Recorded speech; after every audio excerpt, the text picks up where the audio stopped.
ಕರ್ತನಲ್ಲಿ ಪ್ರಿಯರಾದವರೇ, ದೇವರ ಜೀವವುಳ್ಳ ವಾಕ್ಯವನ್ನು ಧ್ಯಾನ ಮಾಡಲು ಯೇಸು ಕ್ರಿಸ್ತನ ಅತೀ ಮಧುರವಾದ ನಾಮದಲ್ಲಿ ನಿಮ್ಮೆಲ್ಲರನ್ನು ಪ್ರೀತಿಯಿಂದ ನಾವು ಸ್ವಾಗತ ಮಾಡುತ್ತೇವೆ.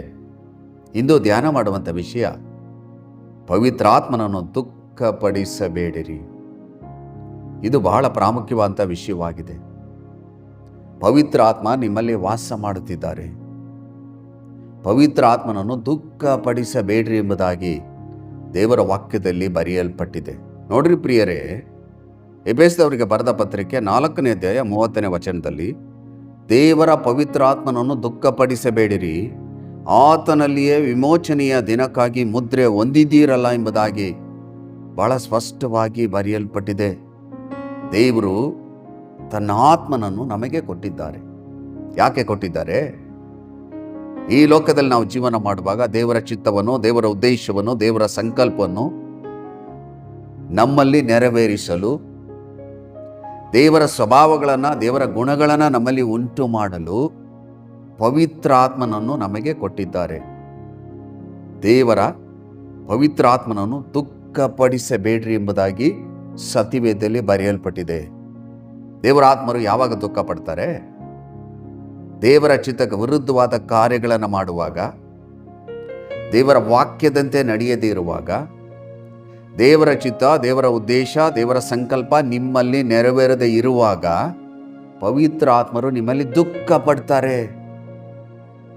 ನಿಮ್ಮಲ್ಲಿ ದೇವರ ಆತ್ಮರು ಸಂತೋಷವಾಗಿದ್ದಾರಾ? ದೇವರ ಆತ್ಮರು ನಿಮ್ಮಲ್ಲಿ ಸಂತೋಷವಾಗಿರುವುದೇ ಆದರೆ ನೀವು ಸಂತೋಷವಾಗಿರ್ತೀರ. ದೇವರ ಆತ್ಮರು ದುಃಖ ಪಡುವಾಗ ನಿಮಗೆ ದುಃಖ ಆಗ್ತದೆ, ನಿಮ್ಮಲ್ಲಿ ಸಂತೋಷ ಇರುವುದಿಲ್ಲ. ಕರ್ತನಲ್ಲಿ ಪ್ರೀತಿಯುಳ್ಳ ದೇವ ಜನರೇ, ನನ್ನ ಸಹೋದರ, ನನ್ನ ಸಹೋದರಿ, ಇಂದು ದೇವರು ವಾಕ್ಯದ ಮೂಲಕವಾಗಿ ನಿಮ್ಮೊಟ್ಟಿಗೆ ಮಾತನಾಡ್ತಿದ್ದಾರೆ. ದೇವರ ಪವಿತ್ರ ಆತ್ಮನನ್ನು ದುಃಖಪಡಿಸಬೇಡ್ರಿ. ಅನೇಕ ಜನರು ಉರಿಗೊಳ್ಳುತ್ತಾರೆ, ಇನ್ನೊಬ್ಬರ ಬಗ್ಗೆ ಕೆಟ್ಟದಾಗಿ ಮಾತನಾಡ್ತಾರೆ, ದ್ವೇಷ ಮಾಡ್ತಾರೆ, ಅಸೂಯೆ, ಹೊಟ್ಟೆ ಕಿಚ್ಚು. ಇದನ್ನೆಲ್ಲ ಮಾಡುವಾಗ ಪವಿತ್ರ ಆತ್ಮರು ನಿಮ್ಮಲ್ಲಿ ದುಃಖ ಪಡ್ತಾರೆ. ದೇವರ ವಾಕ್ಯದಂತೆ ನಾವು ಜೀವನ ಮಾಡುವಾಗ ಪವಿತ್ರ ಆತ್ಮರು ನಮ್ಮಲ್ಲಿ ಸಂತೋಷ ಪಡ್ತಾರೆ. ದೇವರು ಇಂದು ಈ ವಾಕ್ಯದ ಮೂಲಕವಾಗಿ ಮಾತನಾಡ್ತಿದ್ದಾರೆ. ಪವಿತ್ರ ಆತ್ಮನನ್ನು ದುಃಖಪಡಿಸಬೇಡ್ರಿ. ಪವಿತ್ರ ಆತ್ಮರು ನಿಮ್ಮಲ್ಲಿರುವಾಗ ದೇವರ ಸ್ವಭಾವವನ್ನು, ದೇವರ ಗುಣಗಳನ್ನು ನಿಮ್ಮಲ್ಲಿ ಉಂಟು ಮಾಡುವವರೇ ದೇವರ ಆತ್ಮರು. ಈ ಲೋಕದ ಜೀವಿತವೆಲ್ಲ ನಿಮಗೆ ಸಹಾಯ ಮಾಡುವವರು, ಬಲಪಡಿಸುವವರು, ದೇವರ ಚಿತ್ತವನ್ನು ನಿಮ್ಮಲ್ಲಿ ಮಾಡುವವರೇ ದೇವರ ಆತ್ಮರು. ಆ ದೇವರ ಆತ್ಮರು ನಿಮ್ಮಲ್ಲಿ ಸಂತೋಷವಾಗಿರಬೇಕು. ದೇವರ ವಾಕ್ಯದಂತೆ ನೀವು ನಡೆಯುವಾಗ ನಿಮ್ಮಲ್ಲಿ ದೇವರಾತ್ಮರು ಸಂತೋಷವಾಗಿರುವುದು ಮಾತ್ರವಲ್ಲದೆ ಆ ಸ್ಥಳದಲ್ಲಿ ದೇವರ ಚಿತ್ತವನ್ನ, ದೇವರ ಉದ್ದೇಶವನ್ನ ದೇವರಾತ್ಮರು ಮಾಡ್ತಾರೆ. ಕರ್ತನಲ್ಲಿ ಪ್ರೀತಿಯುಳ್ಳ ದೇವ ಜನರೇ, ನನ್ನ ಸಹೋದರ, ನನ್ನ ಸಹೋದರಿ, ದೇವರಿಂದು ಈ ವಾಕ್ಯದ ಮೂಲಕವಾಗಿ ನಿಮ್ಮೊಟ್ಟಿಗೆ ಮಾತನಾಡುವಾಗ ನಿಮ್ಮನ್ನು ನೀವು ಪರೀಕ್ಷಿಸಿಕೊಳ್ಳಬೇಕು. ದೇವರಾತ್ಮರು ನಮ್ಮಲ್ಲಿ ಸಂತೋಷವಾಗಿದ್ದಾರಾ? ನಾನು ದೇವರಾತ್ಮನನ್ನು ದುಃಖಪಡಿಸಿದ್ದೇನಾ? ದೇವರ ಚಿತ್ತಕ್ಕೆ ವಿರುದ್ಧವಾದ ಕಾರ್ಯಗಳನ್ನು ಮಾಡಿ ದೇವರಾತ್ಮನನ್ನು ದುಃಖಪಡಿಸಿದ್ದೇನಾ ಎಂಬುದಾಗಿ ನಿಮ್ಮನ್ನು ನೀವು ಪರೀಕ್ಷಿಸಿಕೊಂಡು ದೇವರ ಕಡೆಗೆ ತಿರುಗಿಕೊಂಡು, ದೇವರೇ, ನಿನ್ನ ಚಿತ್ತವನ್ನ, ನಿನ್ನ ಉದ್ದೇಶವನ್ನ, ನಿನ್ನ ಸಂಕಲ್ಪನ ನನ್ನಲ್ಲಿ ಮಾಡ್ರಿ. ಪವಿತ್ರ ಆತ್ಮರೇ, ನನ್ನನ್ನು ಮನ್ನಿಸಿರಿ, ನನ್ನನ್ನು ಆಳ್ವಿಕೆ ಮಾಡ್ರಿ. ಪವಿತ್ರ ಆತ್ಮರ ಒಡೆತನ ನನ್ನಲ್ಲಿ, ನನ್ನ ಕುಟುಂಬದಲ್ಲಿ ಇರಲಿ ಎಂಬುದಾಗಿ ನೀವು ಒಪ್ಪಿಸಿಕೊಡುವಾಗ ಪವಿತ್ರ ಆತ್ಮರು ನಿಮ್ಮ ವಿಷಯದಲ್ಲಿ ಸಂತೋಷ ಪಡ್ತಾರೆ. ದೇವರ ಆತ್ಮರು ನಿಮ್ಮಲ್ಲಿ ವಾಸ ಮಾಡುವಾಗ ನೋಡ್ರಿ, ದೇವರ ಸ್ವಭಾವ, ದೇವರ ಗುಣ ನಿಮ್ಮಲ್ಲಿ ಉಂಟು ಮಾಡ್ತಾರೆ. ನೋಡ್ರಿ ಪ್ರಿಯರೇ, ಗಲಾತ್ಯದವರಿಗೆ ಬರೆದ ಪತ್ರಿಕೆ 5ನೇ ಅಧ್ಯಾಯ 22ನೇ ವಚನದಲ್ಲಿ, ಆದರೆ ದೇವರಾತ್ಮನಿಂದ ಉಂಟಾಗುವ ಫಲವೇನೆಂದರೆ ಪ್ರೀತಿ, ಸಂತೋಷ, ಸಮಾಧಾನ, ದೀರ್ಘಶಾಂತಿ, ದಯೆ, ಉಪಕಾರ, ನಂಬಿಕೆ, ಸಾಧುತ್ವ, ಕ್ಷಮೆದಮೆ, ಇಂಥವುಗಳೇ ಎಂಬುದಾಗಿ ಬರೆಯಲ್ಪಟ್ಟಿದೆ. ಹಾಗಾದರೆ ದೇವರಾತ್ಮನಿಂದ ಉಂಟಾಗುವ ಫಲವೇನೆಂದರೆ ಎಂಬುದಾಗಿ ಬರೆಯಲ್ಪಟ್ಟಿದೆ. ಅಂದರೆ ದೇವರಾತ್ಮ ನಿಮ್ಮಲ್ಲಿ ಇರುವಾಗ ಉಂಟಾಗುವ ದೇವರ ಸ್ವಭಾವಗಳು, ದೇವರ ಗುಣಗಳು. ನೋಡ್ರಿ, ಪ್ರೀತಿ. ದೇವರು ಪ್ರೀತಿ ಸ್ವರೂಪನು. ನಾವು ಮೊದಲದಾಗಿ ದೇವರನ್ನ ಪ್ರೀತಿ ಮಾಡಬೇಕು, ಮಾತ್ರವಲ್ಲದೆ ಎಲ್ಲರನ್ನ ಪ್ರೀತಿಸಬೇಕು. ದೇವರಾತ್ಮನಿಂದ ನಡೆಸಲ್ಪಟ್ಟಂಥ ವ್ಯಕ್ತಿಗೆ ದೇವರ ಸ್ವಭಾವ ಇರ್ತದೆ, ಪ್ರೀತಿಯ ಸ್ವಭಾವ. ಆ ವ್ಯಕ್ತಿ ದೇವರನ್ನ ಪ್ರೀತಿಸ್ತಾನೆ, ಎಲ್ಲರನ್ನೂ ಪ್ರೀತಿಸ್ತಾನೆ. ಮಾತ್ರವಲ್ಲದೆ ಸಂತೋಷ, ಯಾವಾಗಲೂ ಸಂತೋಷವಾಗಿರ್ತಾನೆ. ದೇವರು ನನಗಿದ್ದಾರೆ, ಎಲ್ಲವನ್ನ ನೋಡಿಕೊಳ್ತಾರೆ. ದೇವರು ನನ್ನ ಸಂಗಡ ಇರುವುದರಿಂದ ನನಗೆ ಭಯ ಇಲ್ಲ. ಅವನಲ್ಲಿ ಸಂತೋಷ ಇರ್ತದೆ. ಮಾತ್ರವಲ್ಲದೆ ಸಮಾಧಾನ, ದೀರ್ಘ ಶಾಂತಿ, ಯಾವಾಗಲೂ ಸಮಾಧಾನವಾಗಿರ್ತಾರೆ. ಮಾತ್ರವಲ್ಲದೆ ದೀರ್ಘ ಶಾಂತಿ ಅವರಲ್ಲಿರ್ತದೆ. ಮಾತ್ರವಲ್ಲದೆ ದಯೆ, ಅನೇಕ ಜನರಿಗೆ ದಯೆ ತೋರಿಸ್ತಾರೆ. ಉಪಕಾರ, ಅನೇಕ ಜನರಿಗೆ ಉಪಕಾರ ಮಾಡ್ತಾರೆ. ನಂಬಿಕೆ, ದೇವರ ಮೇಲೆ ಒಂದು ದೃಢವಾದ ನಂಬಿಕೆ ಅವರಲ್ಲಿರ್ತದೆ. ಸಾಧುತ್ವ, ಮಾತ್ರವಲ್ಲದೆ ಕ್ಷಮೆ, ದಮೆ, ಇಂಥವುಗಳೇ. ನೋಡ್ರಿ, 9 ಗುಣಗಳನ್ನ ನಮ್ಮಲ್ಲಿ ಉಂಟು ಮಾಡುವವರೇ ದೇವರ ಆತ್ಮ. ಈ ಗುಣಗಳು ನಿಮ್ಮಲ್ಲಿ ಇರಬೇಕು. ಈ ಸ್ವಭಾವನ್ನ ನಿಮ್ಮಲ್ಲಿ ಉಂಟು ಮಾಡೋದಕ್ಕಾಗಿ ದೇವರ ಆತ್ಮನನ್ನು ನಿಮ್ಮಲ್ಲಿ ಕಳಿಸಿಕೊಟ್ಟಿದ್ದಾರೆ. ಹಾಗಾದ್ರೆ ನೀವೇನ್ ಮಾಡಬೇಕು? ದೇವರ ಆತ್ಮರಿಗೆ ಈ ಕಾರ್ಯವನ್ನು ಮಾಡಲು ನೀವು ಅನುಮತಿ ಕೊಡಬೇಕು. ದೇವರ ಆತ್ಮರೇ ನನ್ನನ್ನು ಆಳ್ವಿಕೆ ಮಾಡ್ರಿ, ಒಡೆತನ ಮಾಡ್ರಿ, ದೇವರ ಸ್ವಭಾವನ, ದೇವರ ಗುಣಗಳನ್ನು ನನ್ನಲ್ಲಿ ಉಂಟು ಮಾಡ್ರಿ. ನನ್ನ ಸ್ವಭಾವದಲ್ಲಿ ನಾನು ಜೀವಿಸದೆ ದೇವರ ಸ್ವಭಾವನ ನನ್ನಲ್ಲಿ ಉಂಟು ಮಾಡ್ರಿ ಎಂಬುದಾಗಿ ದೇವರ ಆತ್ಮರನ್ನ ನೀವು ಅನುಮತಿಸಬೇಕು. ದೇವರ ಆತ್ಮರು ಆಳ್ವಿಕೆ ಮಾಡುವುದಕ್ಕೆ ನೀವು ಅವಕಾಶ ಕೊಡಬೇಕು. ದೇವರ ಆತ್ಮರು ನಿಮ್ಮಲ್ಲಿರುವುದನ್ನು ಗ್ರಹಿಸಬೇಕು. ದೇವರ ಆತ್ಮನ ಸನ್ಮಾನಿಸಬೇಕು. ಕರ್ತನಲ್ಲಿ ಪ್ರೀತಿಯುಳ್ಳ ದೇವ ಜನರೇ, ನನ್ನ ಸಹೋದರ, ನನ್ನ ಸಹೋದರಿ, ಈ ಗುಣಗಳು ನಿಮ್ಮಲ್ಲಿ ಇದೆಯಾ? ಈ ಗುಣಗಳು ನಿಮ್ಮಲ್ಲಿ ಇದೆಯಾ ಇಲ್ಲವೇ ಎಂಬುದಾಗಿ ನಿಮ್ಮನ್ನು ನೀವು ಪರೀಕ್ಷಿಸಿಕೊಳ್ಬೇಕು. ನಾನು ಎಲ್ಲರನ್ನ ಪ್ರೀತಿ ಮಾಡ್ತಿದ್ದೀನಾ? ದೇವರನ್ನ ಪ್ರೀತಿ ಮಾಡ್ತಿದ್ದೀನಾ? ಸಂತೋಷವಾಗಿದ್ದೀನಾ? ಸಮಾಧಾನ ನನ್ನಲ್ಲಿದೆಯಾ? ದೀರ್ಘ ಶಾಂತಿ ನನ್ನಲ್ಲಿದೆಯಾ? ದಯೆ, ಉಪಕಾರ, ನಂಬಿಕೆ, ಸಾಧುತ್ವ, ಕ್ಷಮೆ, ದಮೆ, ಇಂಥ ಗುಣಗಳು ನನ್ನಲ್ಲಿ ಇದೆಯೇ ಎಂಬುದಾಗಿ ನಿಮ್ಮನ್ನು ನೀವು ಪರೀಕ್ಷಿಸಿಕೊಳ್ಳಬೇಕು. ಈ ಗುಣಗಳು ನಿಮ್ಮಲ್ಲಿರುವಾಗ ನಿಮ್ಮ ವಿಷಯದಲ್ಲಿ ದೇವರು ಸಂತೋಷ ಪಡ್ತಾರೆ. ನಿಮ್ಮಲ್ಲಿ ಪವಿತ್ರ ಆತ್ಮರು ಸಂತೋಷ ಪಡ್ತಾರೆ. ಈ ಗುಣಗಳು, ಈ ಸ್ವಭಾವಗಳು ನಿಮ್ಮಲ್ಲಿ ಇಲ್ಲದೇ ಇರುವಾಗ ಪವಿತ್ರ ಆತ್ಮರು ದುಃಖ ಪಡ್ತಾರೆ. ದೇವರ ಪವಿತ್ರ ಆತ್ಮನನ್ನು ದುಃಖಪಡಿಸಬೇಡಿರಿ. ಹಾಗಾದರೆ ಪ್ರಿಯರೇ, ನೀವು ದೇವರ ವಾಕ್ಯವನ್ನ ಕೇಳಿಸಿಕೊಂಡ ಕೂಡಲೇ ದೇವರೇ ನನ್ನನ್ನು ಮನ್ನಿಸಿರಿ, ಪವಿತ್ರ ಆತ್ಮರೇ ನನ್ನನ್ನು ಮನ್ನಿಸಿರಿ, ಪವಿತ್ರ ಆತ್ಮರೇ ನಿಮ್ಮನ್ನು ದುಃಖಪಡಿಸಿದ್ದೇನೆ, ನನ್ನನ್ನು ಮನ್ನಿಸಿರಿ. ನೀವು ಯಾವಾಗಲೂ ನನ್ನಲ್ಲಿ ಸಂತೋಷವಾಗಿರಬೇಕು. ನನ್ನನ್ನು ಆಳ್ವಿಕೆ ಮಾಡ್ರಿ, ಸಮರ್ಪಣೆ ಮಾಡ್ತೇನೆ. ದೇವರ ವಾಕ್ಯದಂತೆ ನಡೆಯಲು, ದೇವರ ಚಿತ್ತವನ್ನು ಮಾಡಲು ನನ್ನನ್ನು ಸಮರ್ಪಣೆ ಮಾಡ್ತೇನೆ. ದೇವರ ಆತ್ಮರೇ ನನ್ನ ಆಳ್ವಿಕೆ ಮಾಡ್ರಿ ಎಂಬುದಾಗಿ ನಿಮ್ಮನ್ನು ಸಮರ್ಪಣೆ ಮಾಡುವಾಗ ದೇವರಾತ್ಮ ನಿಮ್ಮನ್ನು ಆಳ್ವಿಕೆ ಮಾಡ್ತಾರೆ. ಇದು ಬಹಳ ಪ್ರಾಮುಖ್ಯವಾದಂಥ ವಿಷಯವಾಗಿದೆ. ದೇವರ ಆತ್ಮರು ನಿಮ್ಮಲ್ಲಿ ಆಳ್ವಿಕೆ ಮಾಡಲು ನಿಮ್ಮನ್ನ ದೇವರಿಗೆ ಸಮರ್ಪಣೆ ಮಾಡಬೇಕು. ನೋಡ್ರಿ ಪ್ರಿಯರೇ, ನಿಮ್ಮ ದೇಹದಲ್ಲಿ ದೇವರಾತ್ಮರು ವಾಸ ಮಾಡ್ತಾರೆ. ನಿಮ್ಮ ದೇಹ ಬಂದು ದೇವರಾತ್ಮರಿಗೆ ಗರ್ಭಗುಡಿಯಾಗಿದೆ. ನೋಡ್ರಿ, 1 ಕೊರಿಂಥದವರಿಗೆ ಬರೆದ ಪತ್ರಿಕೆ 6ನೇ ಅಧ್ಯಾಯ 19-20 ವಚನದಲ್ಲಿ, ದೇವರಿಂದ ದೊರಕಿ ನಿಮ್ಮೊಳಗೆ ನೆಲೆಗೊಂಡಿರುವ ಪವಿತ್ರ ಆತ್ಮನಿಗೆ ನಿಮ್ಮ ದೇಹವು ಗರ್ಭಗುಡಿಯಾಗಿದೆ ಎಂಬುದು ನಿಮಗೆ ತಿಳಿಯದೋ?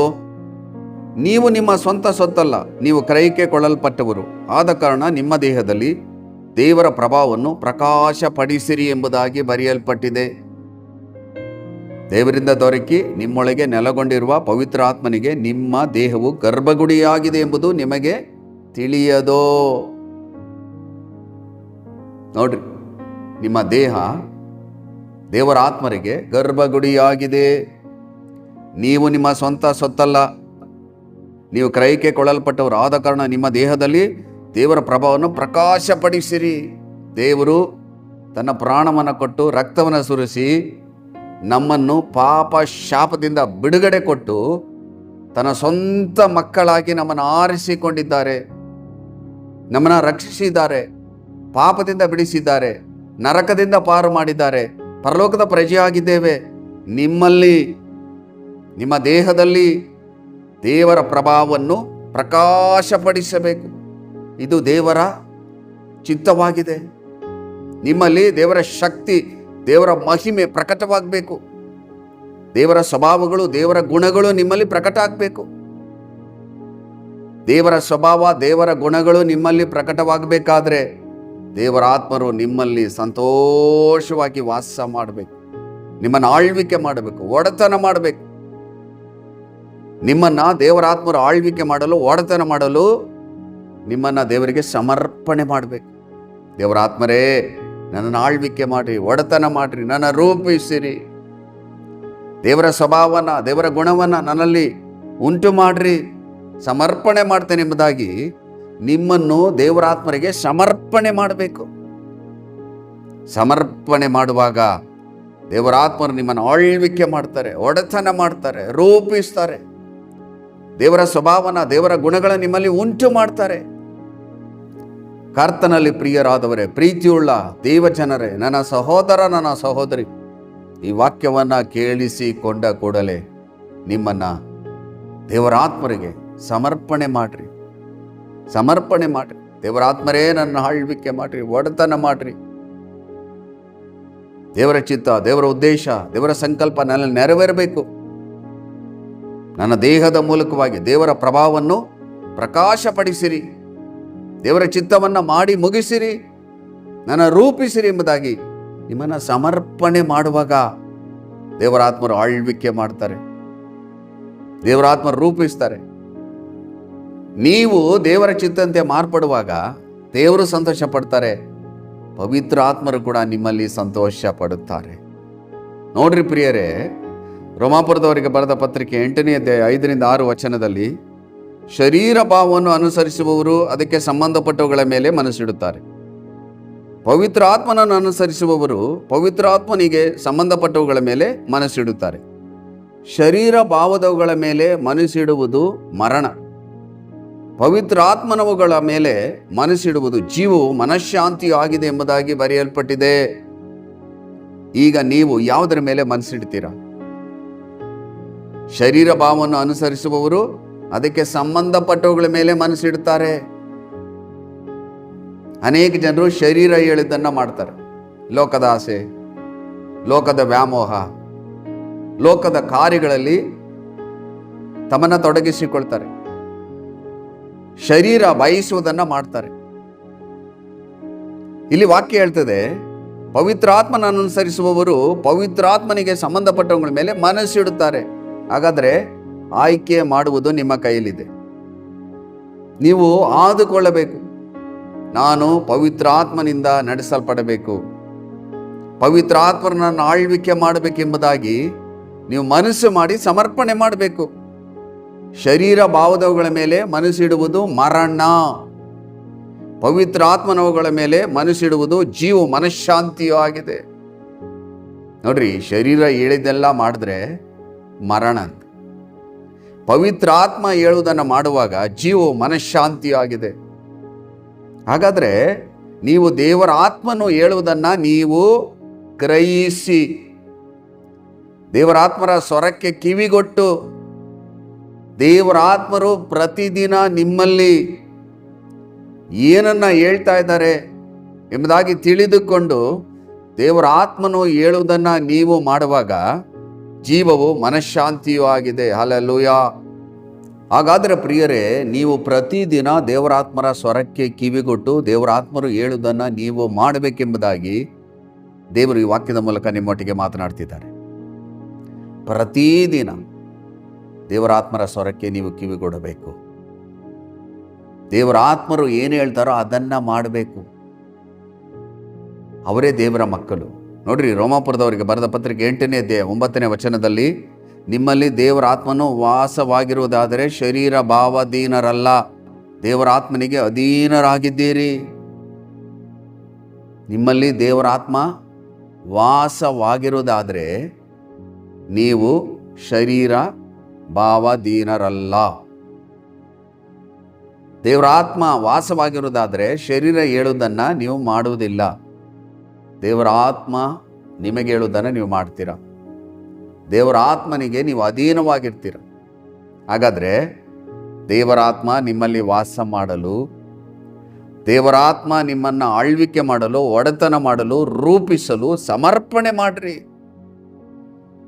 ದೇವರಿಂದ ಈ ವಾಕ್ಯದ ಮೂಲಕವಾಗಿ ನಿಮ್ಮೊಟ್ಟಿಗೆ ಮಾತನಾಡ್ತಿದ್ದಾರೆ. ದೇವರು ತನ್ನ ಆತ್ಮ ನಮಗೆ ಕಳಿಸಿಕೊಟ್ಟಿದ್ದಾರೆ. ಆತನು ಸತ್ಯದ ಆತ್ಮನು. ಆತನು ಸಕಲ ವಿಷಯದಲ್ಲೂ ನಮ್ಮನ್ನು ಸತ್ಯದಲ್ಲಿ ನಡೆಸ್ತಾರೆ. ಈ ಲೋಕದ ಜೀವಿತವೆಲ್ಲ ನಮ್ಮನ್ನು ನಡೆಸುವವರೇ ದೇವರ ಆತ್ಮ. ದೇವರ ಆತ್ಮರು ನಮಗೆ ಸಹಾಯಕರು.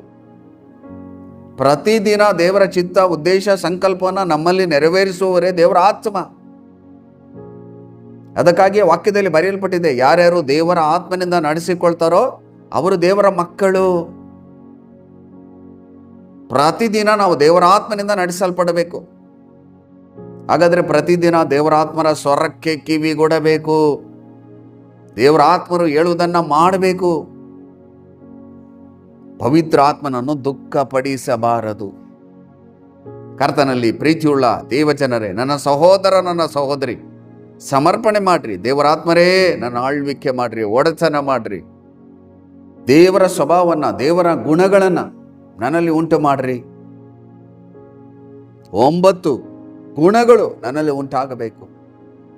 ದೇವರ ಚಿತ್ತ, ದೇವರ ಉದ್ದೇಶ, ದೇವರ ಸಂಕಲ್ಪ ನನ್ನಲ್ಲಿ ನೆರವೇರಬೇಕೆಂಬುದಾಗಿ ನಿಮ್ಮನ್ನು ದೇವರಿಗೆ ಸಮರ್ಪಣೆ ಮಾಡಬೇಕು. ಸಮರ್ಪಣೆ ಮಾಡುವಾಗ ದೇವರಾತ್ಮರು ನಿಮ್ಮನ್ನು ರೂಪಿಸ್ತಾರೆ. ದೇವರ ಚಿತ್ತಂತೆ ಮಾರ್ಪಡಿಸ್ತಾರೆ, ಸಾಧನವಾಗಿ ಉಪಯೋಗಿಸ್ತಾರೆ. ನಿಮ್ಮನ್ನು ಸಮರ್ಪಣೆ ಮಾಡ್ರಿ. ನೋಡ್ರಿ ಪ್ರಿಯರೇ, 2 ಕೊರಿಂಥದವರಿಗೆ ಬರೆದ ಪತ್ರಿಕೆ 3ನೇ ಅಧ್ಯಾಯ 17ನೇ ವಚನದಲ್ಲಿ, ಕರ್ತನ ಆತ್ಮನು ಯಾರಲ್ಲಿದ್ದಾನೋ ಅವರಿಗೆ ಬಿಡುಗಡೆ ಉಂಟು. ಹಲ್ಲೆಲೂಯಾ. ದೇವರ ಪರಿಶುದ್ಧ ನಾಮಕ್ಕೆ ಸ್ತೋತ್ರವಾಗಲಿ. ಕರ್ತನ ಆತ್ಮನು, ದೇವರ ಆತ್ಮನು ಯಾರಲ್ಲಿದ್ದಾರೋ ಅವರಿಗೆ ಬಿಡುಗಡೆ ಉಂಟು. ದೇವರ ಆತ್ಮರು ಯಾರಲ್ಲಿದ್ದಾರೋ ಅವರು ಎಲ್ಲ ಸಮಸ್ಯೆಗಳಿಂದ ಬಿಡುಗಡೆ ಹೊಂದ್ತಾರೆ. ದೇವರ ಆತ್ಮರು ವಾಸ ಮಾಡುವ ಸ್ಥಳದಲ್ಲಿ ಸೈತಾನ್ನ ಯೋಜನೆಗಳು ನೆರವೇರುವುದಿಲ್ಲ. ಸೈತಾನ ಕಟ್ಟುಗಳು ಬಿಚ್ಚಲ್ಪಡ್ತದೆ, ಬಂಧನಗಳು ಮುರಿಯಲ್ಪಡ್ತದೆ, ವೈರ್ಯ ಕೋಟೆಗಳು ಕೆಡವಲ್ಪಡ್ತದೆ. ನಿಮ್ಮಲ್ಲಿ ದೇವರಾತ್ಮರು ವಾಸ ಮಾಡಬೇಕು. ಕರ್ತನ ಆತ್ಮನು ಯಾರಲ್ಲಿದ್ದಾನೋ ಅವರಿಗೆ ಬಿಡುಗಡೆ ಉಂಟು.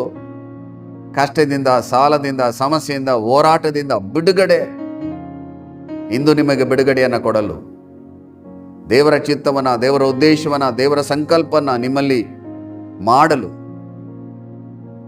ದೇವರ ಆತ್ಮನಿಂದ ಉಂಟಾಗುವಂಥ ಫಲವನ್ನು ನಿಮ್ಮಲ್ಲಿ ಉಂಟು ಮಾಡಲು ದೇವರು ಈ ವಾಕ್ಯದ ಮೂಲಕ ನಿಮ್ಮೊಟ್ಟಿಗೆ ಮಾತನಾಡುವಾಗ ನಿಮ್ಮನ್ನು ಸಮರ್ಪಣೆ ಮಾಡ್ರಿ. ದೇವರ ಆತ್ಮರೇ, ನನ್ನನ್ನು ಮನ್ನಿಸಿರಿ, ನನ್ನೊಳಗೆ ಬಂದು ವಾಸ ಮಾಡ್ರಿ. ಇಷ್ಟು ದಿನಗಳ ಕಾಲ ನಿಮ್ಮನ್ನು ಗ್ರಹಿಸದೆ ನಾನು ಜೀವನ ಮಾಡಿದ್ದೇನೆ. ನನ್ನ ಮನ್ನಿಸಿರಿ, ನನ್ನನ್ನು ಆಳ್ವಿಕೆ ಮಾಡ್ರಿ, ಒಡೆತನ ಮಾಡ್ರಿ, ರೂಪಿಸಿರಿ. ದೇವರ ಸ್ವಭಾವವನ್ನು, ದೇವರ ಗುಣಗಳನ್ನು ನನ್ನಲ್ಲಿ ಉಂಟು ಮಾಡ್ರಿ ಎಂಬುದಾಗಿ ಈಗಲೇ ಸಮರ್ಪಣೆ ಮಾಡ್ರಿ. ಸಮರ್ಪಣೆ ಮಾಡಿ ದೇವರ ವಾಕ್ಯವನ್ನು ಕ್ರಮವಾಗಿ ಓದಿ ಧ್ಯಾನಿಸಿ ಪ್ರಾರ್ಥಿಸುವಾಗ ಪವಿತ್ರಾತ್ಮರು ನಿಮ್ಮನ್ನು ಆಳ್ವಿಕೆ ಮಾಡ್ತಾರೆ. ದೇವರ ಸ್ವಭಾವ ನಿಮ್ಮಲ್ಲಿ ಉಂಟಾಗುವಾಗ ದೇವರು ನಿಮ್ಮ ವಿಷಯದಲ್ಲಿ ಸಂತೋಷ ಪಡ್ತಾರೆ. ನಿಮ್ಮ ಮೂಲಕವಾಗಿ ದೇವರ ನಾಮ ಮಹಿಮೆ ಆಗ್ತದೆ. ಬನ್ನಿ ಪ್ರಿಯರೇ, ಸಮರ್ಪಣೆ ಮಾಡಿ ಪ್ರಾರ್ಥನೆ ಮಾಡೋಣ.